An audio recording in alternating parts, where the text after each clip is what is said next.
Oh boy, an episode of Deep Space Nine centered on orphans left behind on Bajor in the aftermath of the brutal Cardassian military occupation? This'll be fun!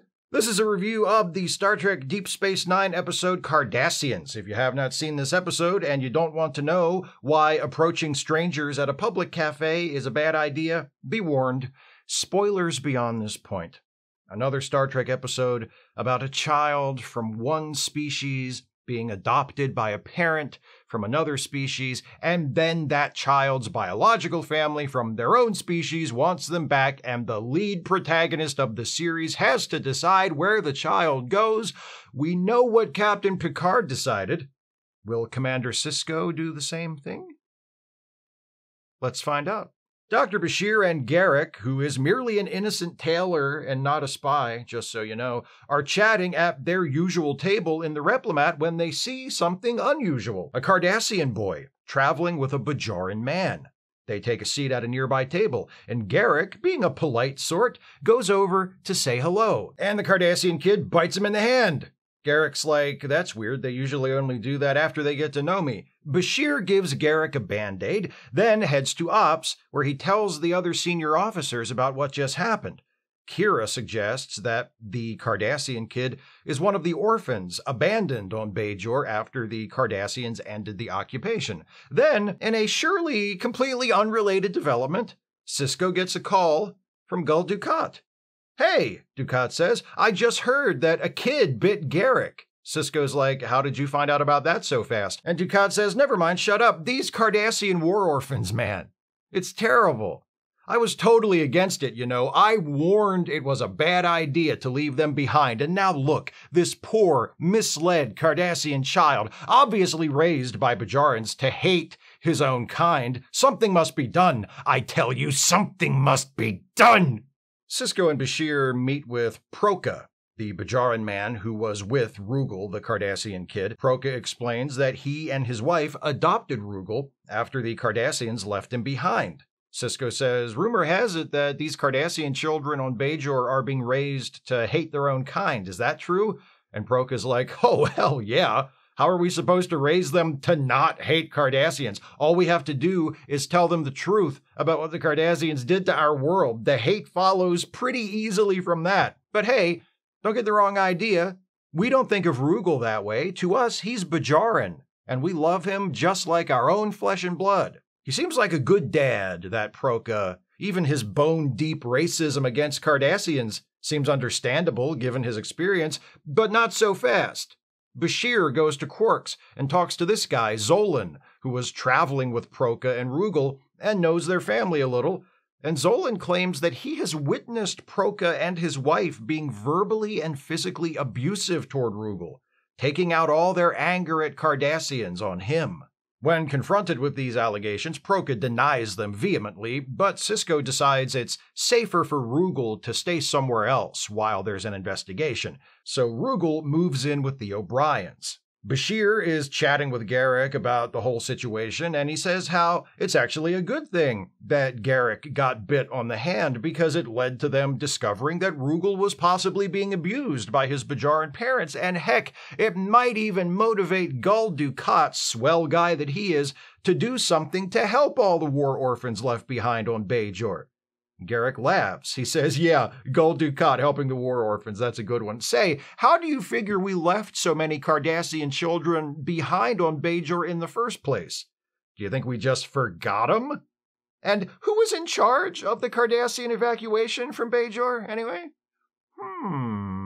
With these questions fresh in his mind, Bashir butts in on a conversation between Sisko and Dukat and says, hey, Gul Dukat, since you were in charge of the Cardassian withdrawal from Bajor, why didn't you just take all those war orphans with you? Dukat says, I wanted to, for I am a good man who loves all children, but it's this damn civilian government we've got over here. They told me to leave those orphans behind, so I did, even though it made me sick to my stomach, and I've regretted it ever since. Good question, thanks, bye. Bashir suspects Dukat is lying, and he's also pretty sure Garak knows more about this war orphan deal than he's letting on, but before we go any further with that, we check in on Rugal, who is settling in over at the old O'Brien place.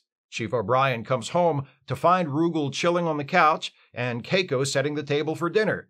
Keiko says that Molly is asleep, all tired out from playing with Rugal all day. And Miles is like, "You let that bloody Cardi play with our child after he bit someone's hand? These bloody Cardis can't be trusted around children. They're all alike. Bloody Cardis." And Keiko says, "I always heard that Worf was the Sipowicz of Star Trek, but the more you talk like that, the more I start to think maybe you're the Sipowicz of Star Trek." "Oh, come on, I'm not the Sipowicz." "Maybe I'm more the Norman Bunce." "Oh, God, don't say that." "Bloody Cardis." "Don't say that either." Keiko has prepared Cardassian food for dinner, but Rugal doesn't want it because he hates Cardassians. And Miles doesn't want it either because he hates Cardassians. Hey, look at that! They've got something in common! They'll be best pals in no time.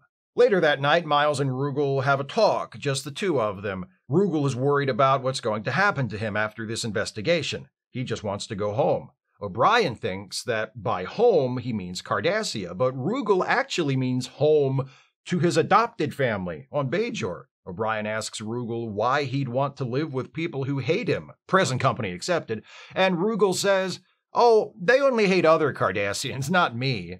They don't hold the fact that I come from a race of irredeemably evil mass murderers against me at all." That's good. I do wish I wasn't a Cardassian, though. We're the worst. Garak sneaks into Bashir's room in the middle of the night and says, "Wake up, we're taking a romantic trip to a Bajaran orphanage." So, after getting permission from Sisko to take a runabout, Bashir and Garak head over to Bajor. Meanwhile, Gul Dukat calls Sisko to tell him that they've identified Rugal's Cardassian family. It turns out, by an astonishing coincidence, that Rugal's biological father is not only alive, he's a powerful politician, Kotan Padar. Padar is on his way to Deep Space Nine to pick up Rugal right now. "Hold your horses, or whatever you have there," Sisko says. "There's still the matter of this abuse accusation against Rugal's adopted parents. I can't find any evidence to substantiate it. And Rugal really wants to go back and live with them on Bajor, so this custody issue is still up in the air as far as I'm concerned." Bashir and Garak show up at the Bajaran orphanage, and Bashir asks the lady in charge about Rugal's adoption. She says she doesn't know anything because it happened before she worked here, and also their computers aren't working, so there's no way to find anything out. Garak, who just so happens to be an electronics hobbyist in his spare time, offers to fix the computer, which he very quickly does, and downloads all the adoption records onto his futuristically gigantic USB drive. On their way out, Bashir and Garak are met by a small group of Cardassian orphans, and one of the orphans says to Garak, "Are you here to take us back to Cardassia?" And Garak's like, "Nope, bye." On the trip back to the station, Bashir demands to know what's going on, why Garak is so interested in these war orphans, and specifically in the circumstances of Rugal's adoption. Garak points out that Rugal's biological father, Padar, is an enemy of Gul Dukat, and wow, isn't it convenient that after all these years, Gul Dukat suddenly takes an interest in the plight of the war orphans, and the orphan who inspires this interest just so happens to be the son of one of Dukat's enemies. That's just super weird, right? Back on the station, Kotan Padar has arrived to meet with Rugal. He has a talk with O'Brien first, where he explains that he thought Rugal was dead all these years and never would have left Bajor without him otherwise. He knows that Rugal might not want to come home with him, that orphans adopted by Bajarans have been turned against their own people, but he still wants to take Rugal back because he feels like he has failed his son, and on Cardassia, family is everything. Well, that and the irresistible, inescapable, everlasting boot of the state on your neck. All have you been? Rugal walks in and immediately rejects his father, calls him a Cardassian butcher, and swears he'll never go back to Cardassia. So Padar and Proka meet with Sisko, and each demands custody of Rugal. Sisko says, "Sounds like you two are at an impasse and you need an arbitrator to decide who Rugal lives with." And Padar and Proka are like, "Well, this is a Star Trek series, and you're the main character, so why don't you decide?" Sisko holds a hearing to determine who gets custody of Rugal, and wouldn't you know it, Gul Dukat shows up. purely out of concern for the children, mind you. It has nothing to do with the fact that one of his most powerful adversaries in the civilian government is a party to the dispute, and will see his political career go down in flames if it ever becomes public knowledge that he abandoned his son to be raised by Bajorans. Just some noble, civic-minded, good guy Dukat shit, that's all. While the custody hearing goes on, Bashir and Garrick are continuing their investigation. They discover that Rugal was dropped off at the orphanage by a Cardassian military officer, which was very unusual since most of the war orphans were found by Bajorans after they'd been abandoned. Rugal was brought to the orphanage by a Cardassian officer who knew Rugal's name and explained his situation to the caretakers. The Cardassian officer was attached to Terok Nor, the name of Deep Space Nine, before the Cardassians left and Starfleet and the Bajorans took it over. Armed with this information, Bashir and Garrick crash the custody hearing, and Bashir accuses Dukat of arranging Rugal's adoption as a war orphan while knowing full well his father was still alive, hoping to someday use Rugal against Padar. Dukat stands up like, "I think I left the space oven on, gotta go," and he gets the hell out of there. Then we cut to a bit later, and a voiceover from Sisko informs us that he has decided to allow Padar to take Rugal back to Cardassia. Sisko walks Padar to the airlock, and Padar says, now that Dukat's role in what happened to Rugal has been established, he'll never let this story go public, which means my political career is saved. Sisko says, which is great, because now you can use your influence to help the other Cardassian orphans still on Bajor. And Padar's like, what? Oh, yeah, sure. I mean, if I have time. I think I'm busy that day, actually. O'Brien delivers Rugal to the airlock, and Padar's like, hey, kiddo, ready to hit the road?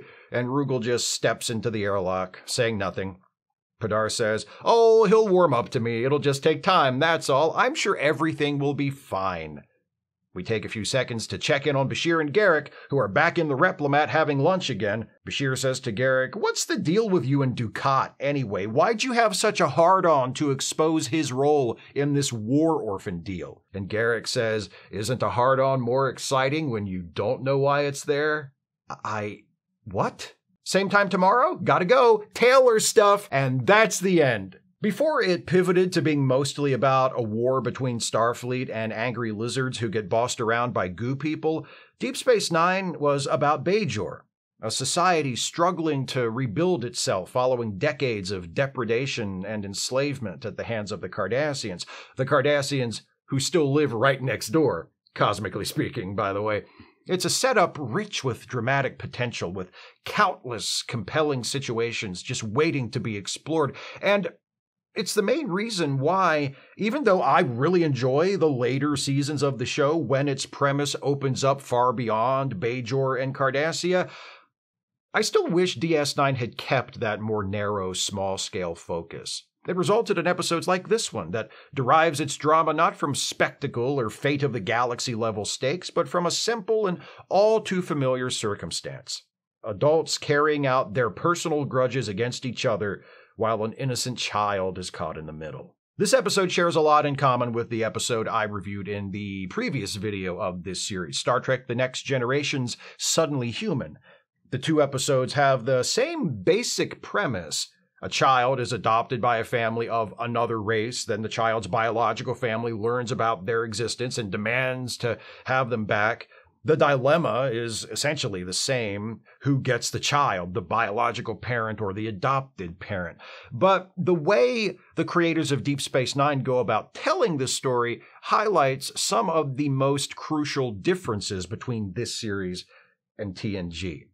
Like in the TNG episode, in Cardassians, there is the suspicion on the part of our heroes that the child in question, Rugal, is being abused by his adoptive parents. However, unlike in the TNG episode where the past broken bones Dr. Crusher discovers on Jono are explained away as essentially sports-related injuries, the abuse Rugal suffers is more insidious and a lot more difficult to dismiss. Zolan, the guy with saucers glued to his forehead who tells Bashir that he saw Proka abuse Rugal, he can be dismissed as an unreliable witness. It's implied that Zolan is on the take from Gul Dukat. I assume that's how Dukat finds out about Rugal biting Garrick so fast, and is inventing the abuse allegations to further Dukat's case that the Bajarans who adopt Cardassian war orphans are turning them against their own people. But even if we disregard Zolan's testimony, and even if we take Proka at his word that he and his wife love Rugal and don't view him like other Cardassians,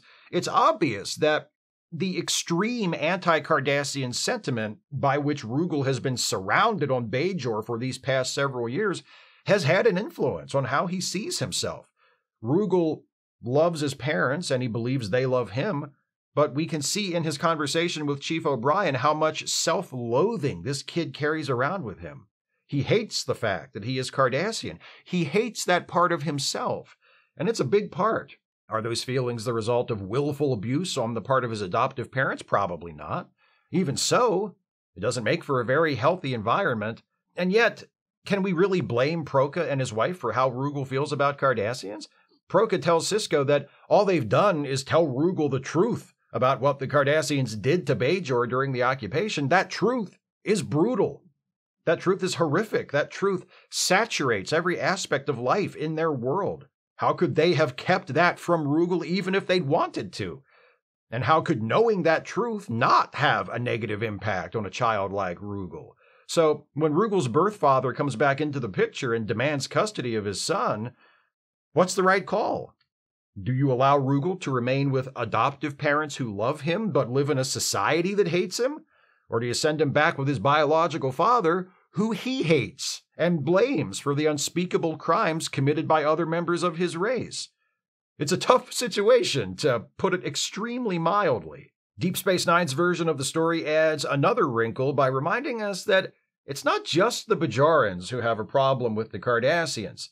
Having Rugal crash with the O'Briens during the custody dispute makes sense from a practical in-world standpoint. The O'Briens are parents already and can be expected to provide a safe, stable, temporary home for the kid. And it also makes sense from a thematic point of view. Miles O'Brien does not like Cardassians. He is prejudiced against Cardassians. This is a firmly established aspect of his character. But Miles is not a hateful person. Miles is not an ignorant or small-minded person. This is also a firmly established aspect of his character.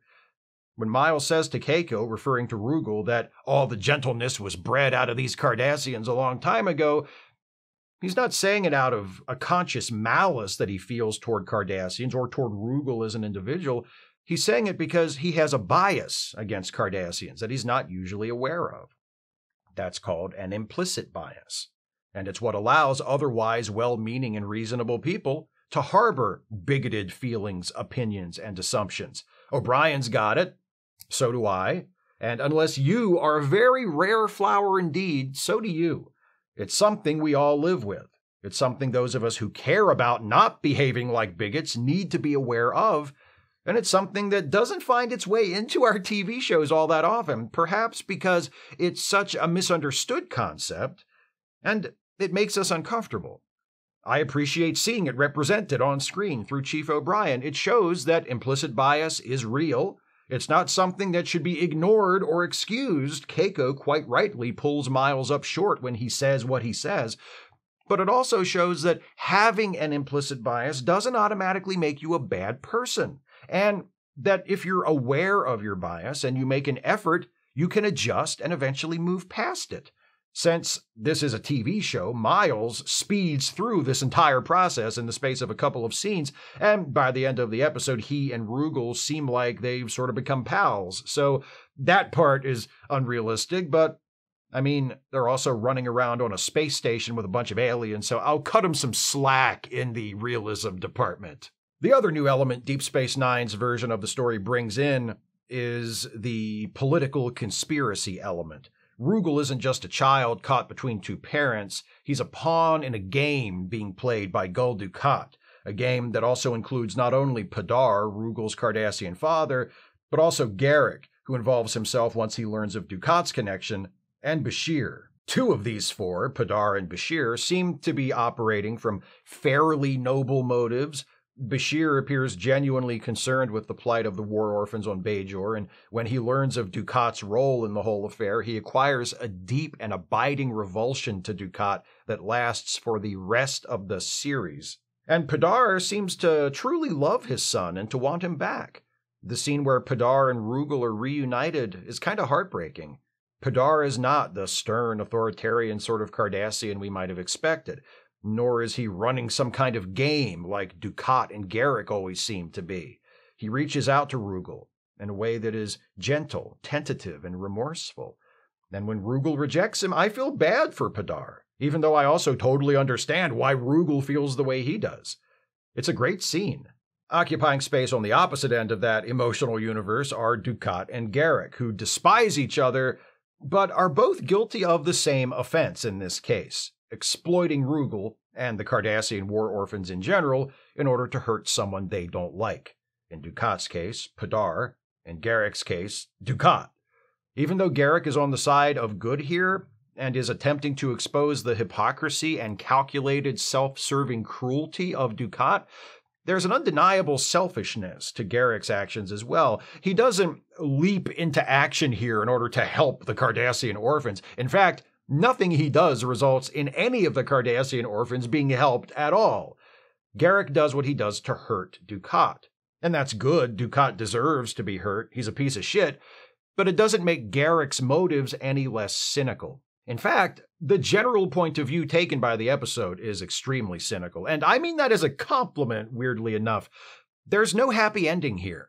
And the writers of the episode, James Crocker, working from a story by Gene Willende and John Wright, don't insult us by trying to manufacture one. Even Padar, who wins me over in his reunion scene with Rugal, exits on a cynical note, revealing to Sisko that he's more interested in protecting his political career than in doing anything to improve the situation of the Cardassian orphans still on Bajor. Rugal is forced to return to Cardassia with Padar, who he hates. Rugal's hatred deprives Padar of any sense of joy at bringing his son home. Proka, Rugal's Bajaran father, isn't even present for the handoff. Chief O'Brien is there instead, assuring Rugal that he's welcome to come back and visit any time, in a nice little capper to his character arc for the episode, but the total absence of Proka is kind of devastating. And Bashir, the only character involved in the political plot who seemed to actually care about what happens to all of the war orphans, not just Rugal, he's back to happily lunching and chatting with Garrick, trying to solve the puzzle of his evasive friend who definitely isn't a spy. That little girl who cautiously, hopefully asked Garrick if they were going back to Cardassia. All the children in that orphanage, and all the orphanages. They'll just have to wait. They'll get no help from any of these people. A morally complex, emotionally fraught, fundamentally pessimistic story where nothing changes, nobody wins, and nobody really gets what they want. It's everything that those of us who love Deep Space Nine love about the show, and that those of you who don't like the show don't like about it. I'm not saying I think every episode should be like this one, and of course not every episode is like this one. This is bleak, even by Deep Space Nine standards. But what I appreciate about episodes like Cardassians, especially in the larger context of the Star Trek franchise, is its willingness to take us to a dark place and leave us there. Because sometimes life is like that. There isn't always a guiding light to show us the way. There isn't always a just resolution, or a resolution at all. Sometimes bad things happen and keep happening because not enough people know or care to do something about it. It's not a rousing, life-affirming message, but it's an important one that we should all remember, and it's delivered by a smartly written episode featuring some excellent character work and a few genuinely affecting moments. It's not a feel-good episode, but it is a good episode. A very good episode. Those are my thoughts on Cardassians. What do you think of this episode? Please share your thoughts with me in the comments. If you'd like to support this channel, and I sure wish you would, If you can afford it, you can do so by becoming a patron at patreon.com/Steve Shives, becoming a channel member by clicking the join button, or by making a one-time gift by clicking the thanks button or via PayPal or Venmo. Links are in the description. Please join me next time as this batch of reviews of episodes about Orphans continues. We're going to remain on Deep Space Nine for one more week and take a look at an episode from Season 3 titled The Abandoned. See you then. Thanks for watching, and take care, everybody.